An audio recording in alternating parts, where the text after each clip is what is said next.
Recording this event so other folks can listen in. Today we're going to talk about the guidance that was put out by the state of Connecticut and review it kind of step by step.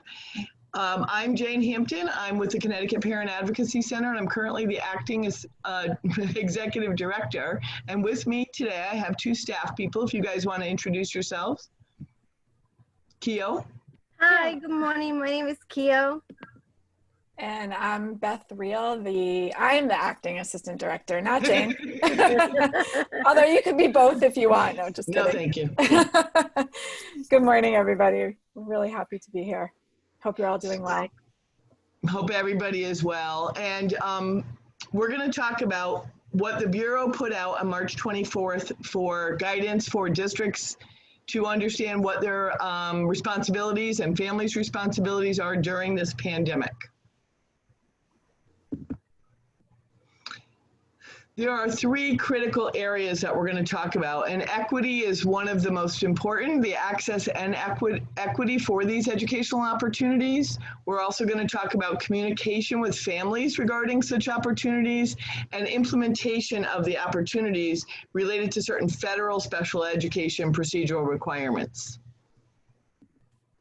Those are the hot items. The key points today are going to be about the educational opportunities afforded to all children. And we really want districts and families to focus during this time on really high quality communication, how to really support that child together.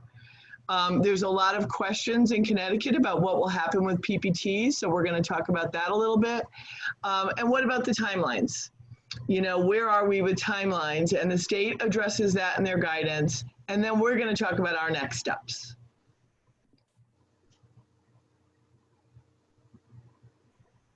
Oh, I think this is me. It is.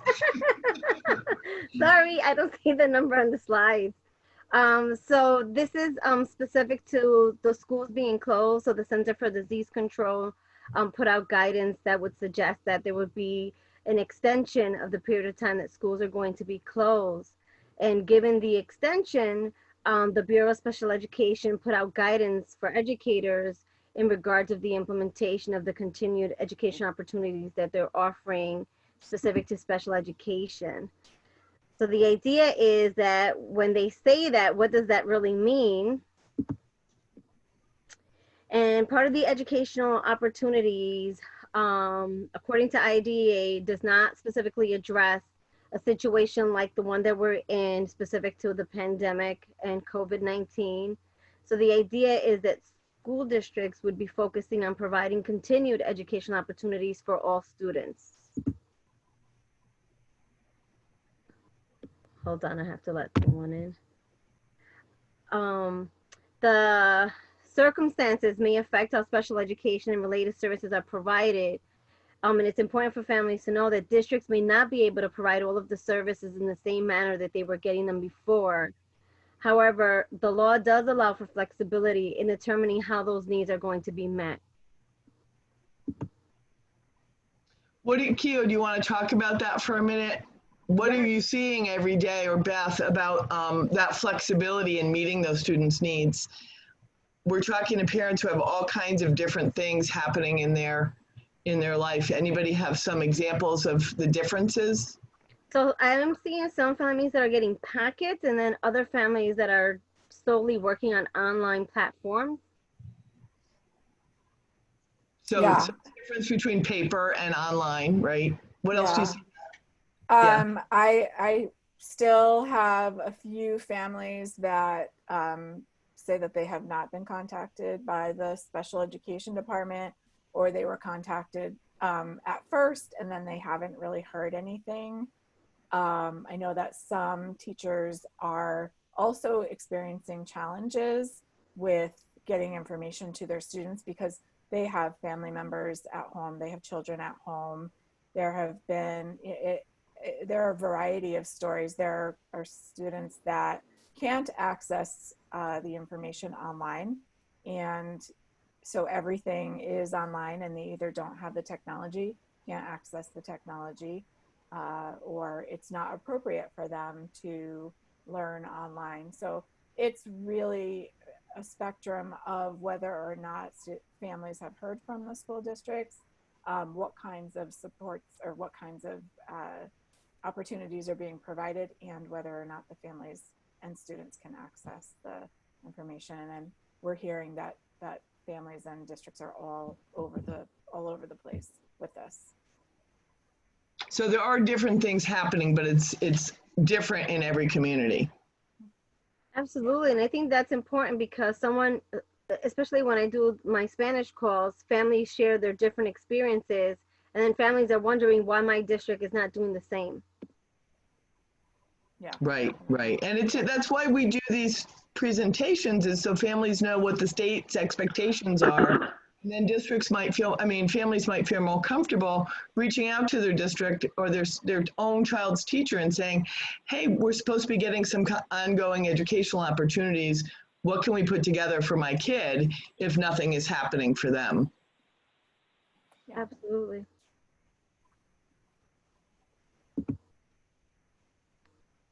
Keo, do you want to move the slide? Yeah, I'm trying. Uh-oh. I noticed the last presentation I did, the slides didn't move forward very easily as well. And that was a PowerPoint. There we go. I think this is your last one, Keo. Okay, this is the next one. Okay. So for students with an IEP, districts must ensure that each student is provided with special education and related services, at least to the greatest extent possible. And I think for some families, even though we say that there should be some flexibility, I think when I'm getting the calls, they're still expecting very similar or comparable services to when school was in session. And that's not able to happen for everybody. We did talk to a parent the other day, though, who just got off the phone with their OT and had just had an OT session over the video chat. So that was a really, it can be done, but it depends on the child's ability to participate at that level. And right now, it seems it's dependent upon the district's ability to provide that kind of support as well. Not all districts have the technology to do video chats with students to provide those services. And so I do know, go ahead, sorry. I was just going to say, I do know of a family who also was working with the district speech therapist. So they were doing a session, and though it wasn't appropriate for them to interact with that student directly, that student couldn't access the Zoom, couldn't attend to the Zoom, couldn't stay with it.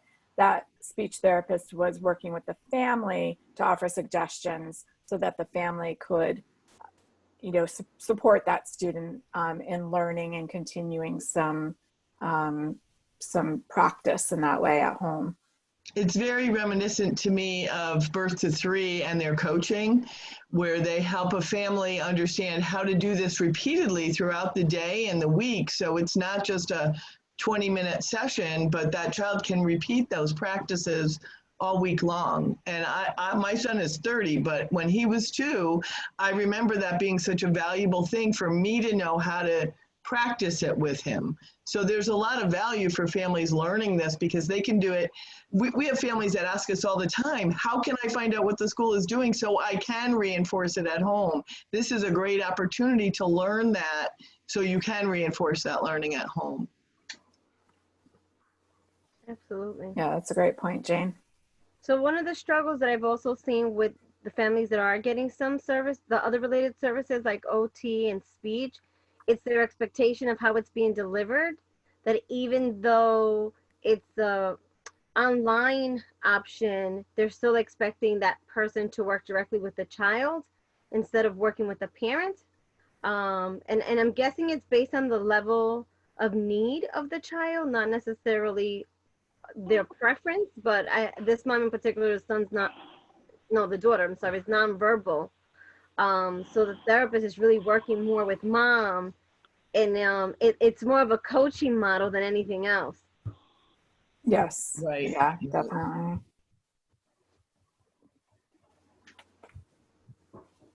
Okay, so whose slide is this? I think this is still Keo. Okay. Oh, really? You go, Keo. This is slide number 9. It's challenging because without the numbers on the slide, so we have to think about that in the future. No, it's fine. And it's new for me. So the idea is that everyone from the school community is expected to continue to consider what would be appropriate under the current circumstances, and really looking at what's reasonable and what the family is able to kind of mirror, and of course what the school is able to provide to the greatest extent possible. And so I think that reasonableness is really what we need to, I think that's really what the guidance is about, is talk about what's reasonable to do right now. We have some parents that were asking for more, and when they got more, it was overwhelming to them, because now it's a lot of, especially if you have more than one child that's accessing an ongoing learning opportunity. For that parent to be the teacher to multiple kids, that can be really challenging. And so to the greatest extent possible is going to vary from family to family and from district to district. And we're seeing that every day. Yeah, definitely.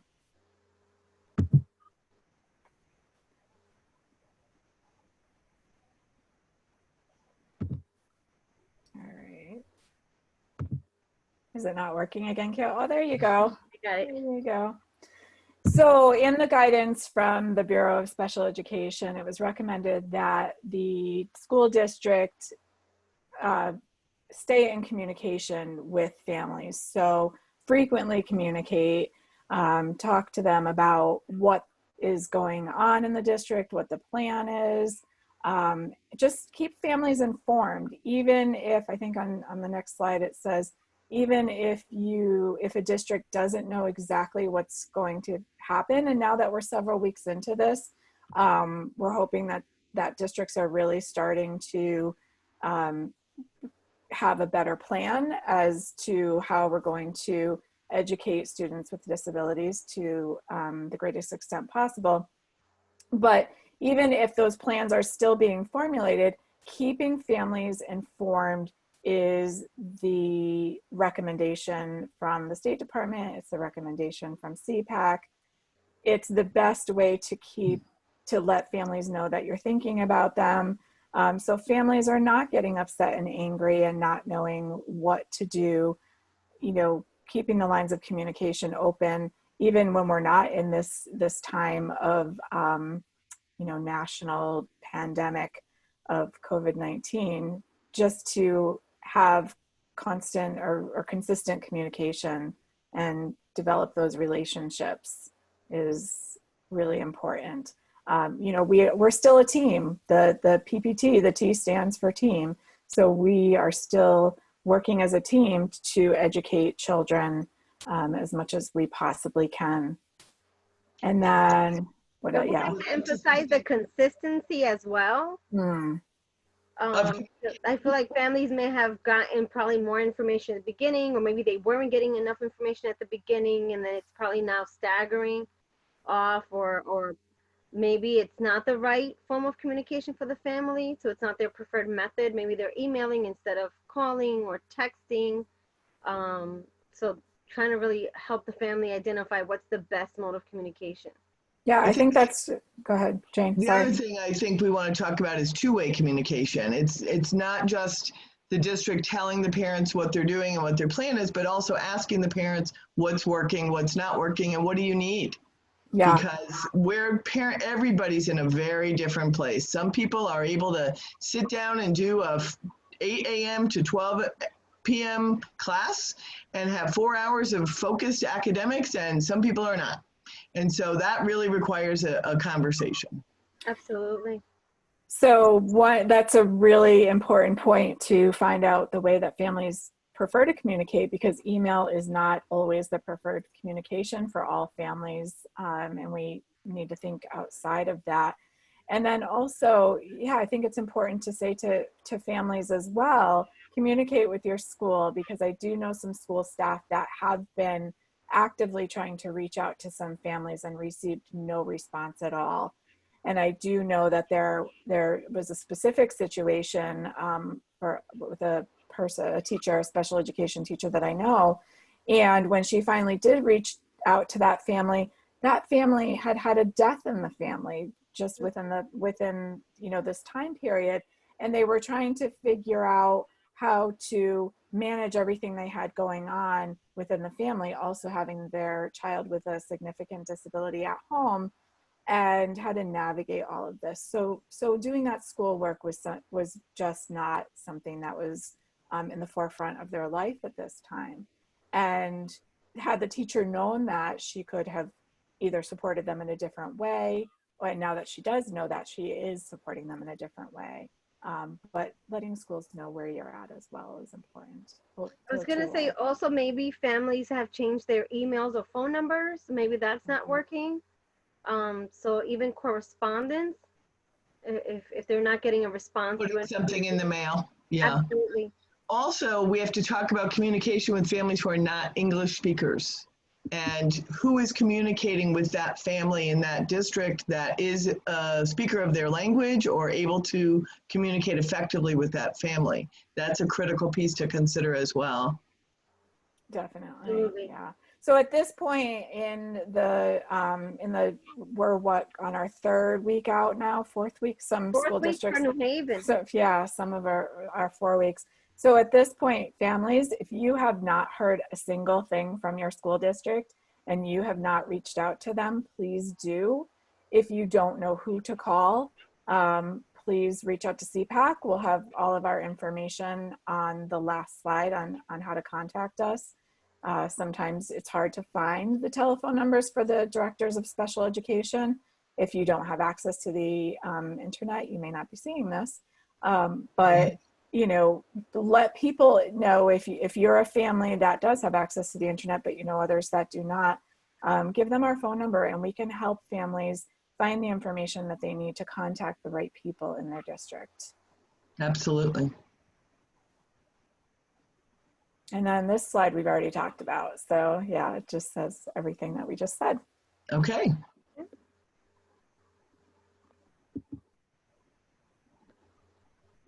So again, yep, ongoing communication, you know, making adjustments to things. So this is new to so many of us. And, you know, even as I'll laugh at our call right now because we have bumps and, you know, barriers and things that we have not expected. And we're just trying to figure it all out. And we have a great team trying to figure it out. And we know that school districts and families are doing the exact same thing. So we may have started, you know, thinking that, and the schools may have started thinking, okay, this is how it's going to work. And they may have had a great plan. And then they implement that plan and all of a sudden it's not working how we thought it was going to. So we need to rethink that. So being flexible, being reasonable, you know, keeping those two-way lines of two-way communication open are critical. The previous slide talked about that if they didn't have a plan yet, to at least let families know that they're working on it. And I think that's important because right now, I have one mom that has her daughter a higher level of care and she's real trying to figure out the kinks and she's still waiting. And it's hard because if you have a kid that requires a lot of support and they've lost all of that support at once, you're kind of sitting at home just trying to figure it out. So I actually mentioned to her yesterday, why don't you just call? Why don't you ask them, you know, I know you're working on this, but at least give me some things that I can start now on. Like don't wait until that final document before you actually get me started. Yeah, I think sometimes it's hard for educators who have families who view them as the expert, not being able to be the expert in the moment because this is all new to them too. And I'd like to speak to those educators and say, it's okay to be vulnerable. It's okay to let parents say we're working on this together. It's new to all of us, and don't feel, you know, I know educators are judged all the time, and I'm sorry for that because it's hard to be them, especially at a time like this.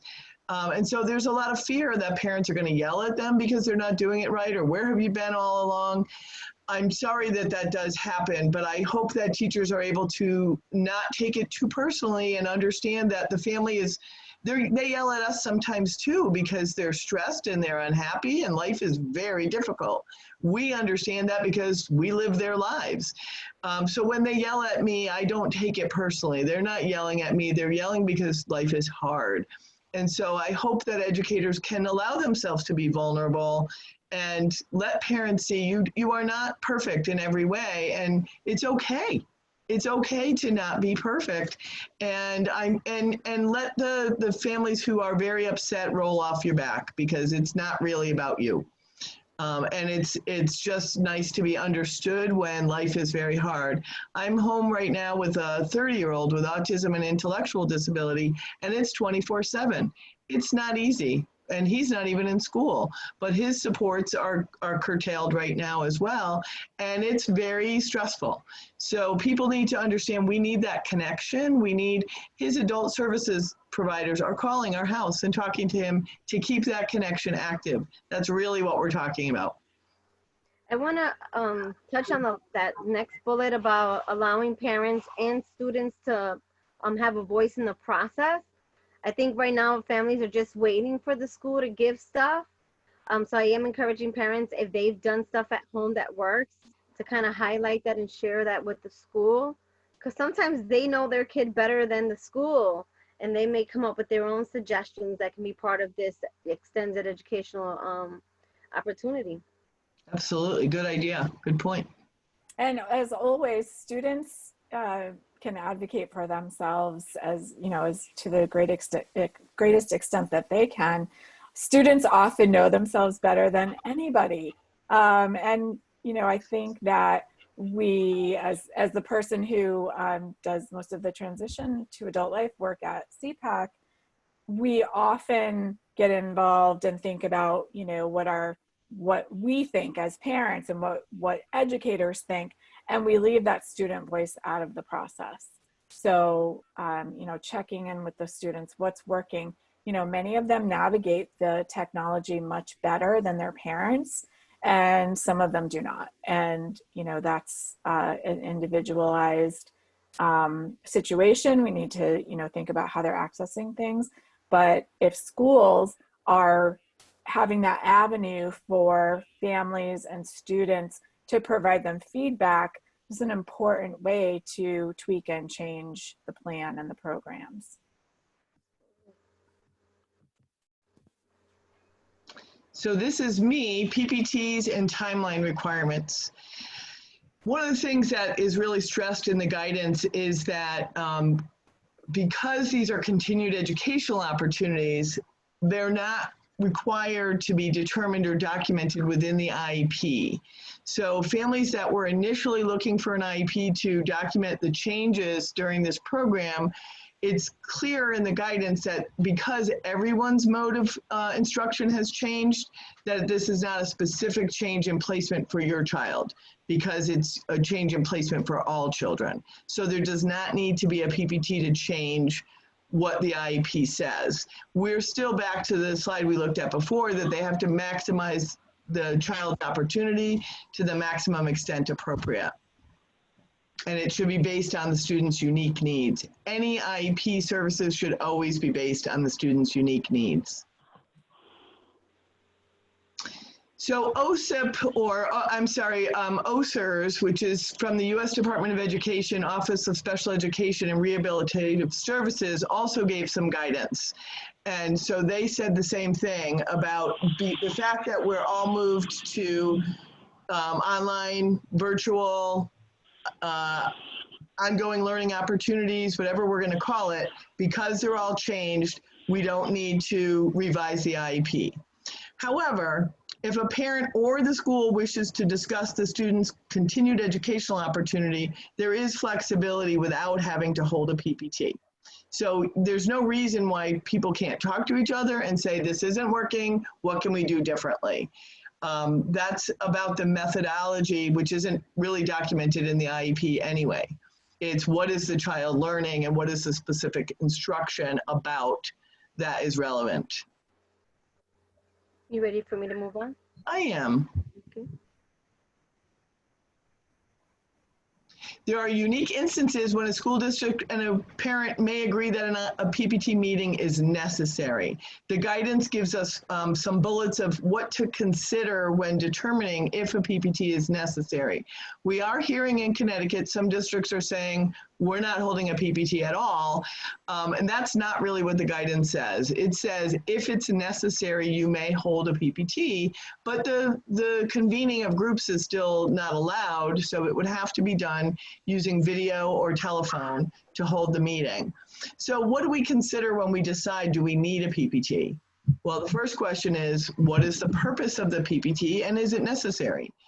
You know, if what we're really talking about here is, even if an evaluation was done and we need to review that, that might be something, a reason to have a conversation is to review the evaluations and maybe tweak the IEP. But if those tweaks aren't going to go in place until the child is back in school, I might say, you know, that child might be in a different place when they come back to school. So is there a value in tweaking now when in 3 months that child might still be in a different place and we need to tweak again?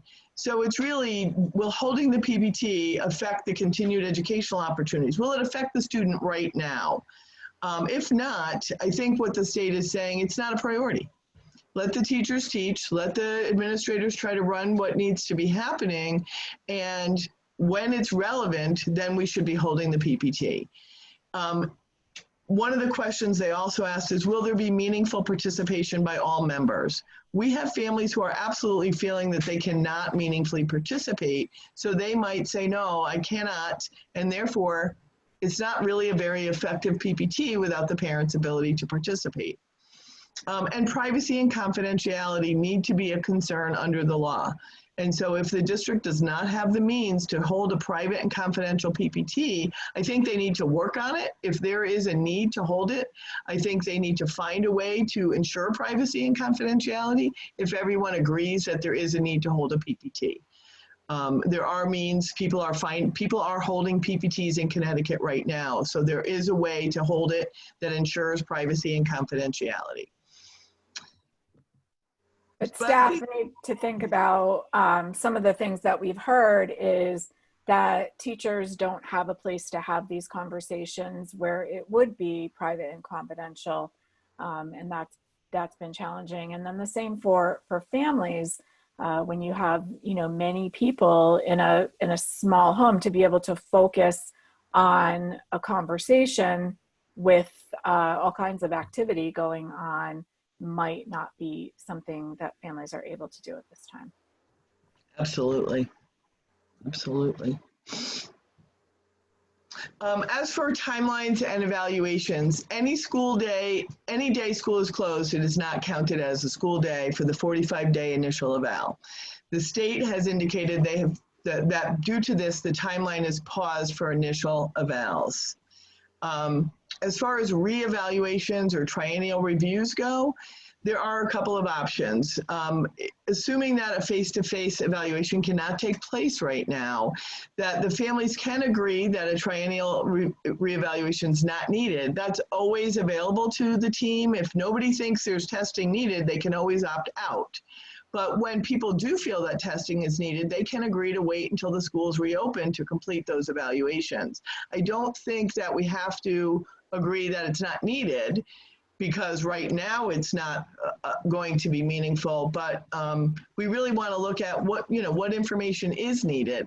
At one point in my son's career, we did opt out of a triennial because the whole team said, we feel like we really have a handle.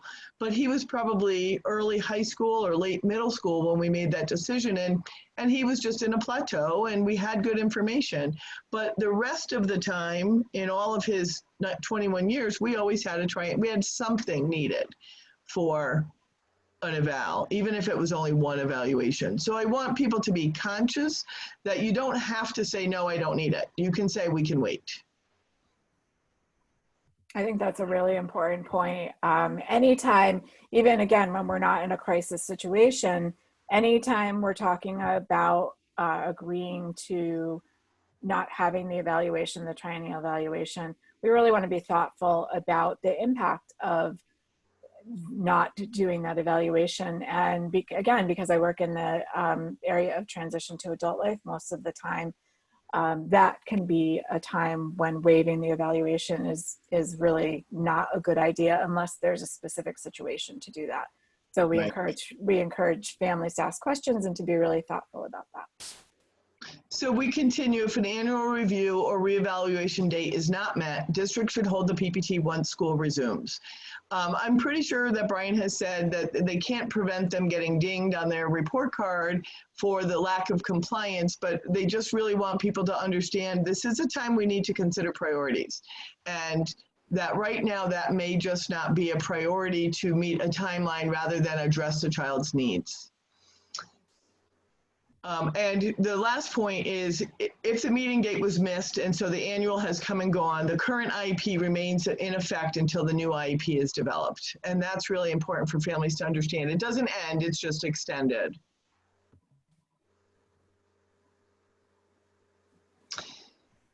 So the BSE is committed to providing ongoing guidance. They have basically said the guidance will be changed. There will be new additions, and they are going to continue to work on trying to provide guidance to families and to districts about what to expect.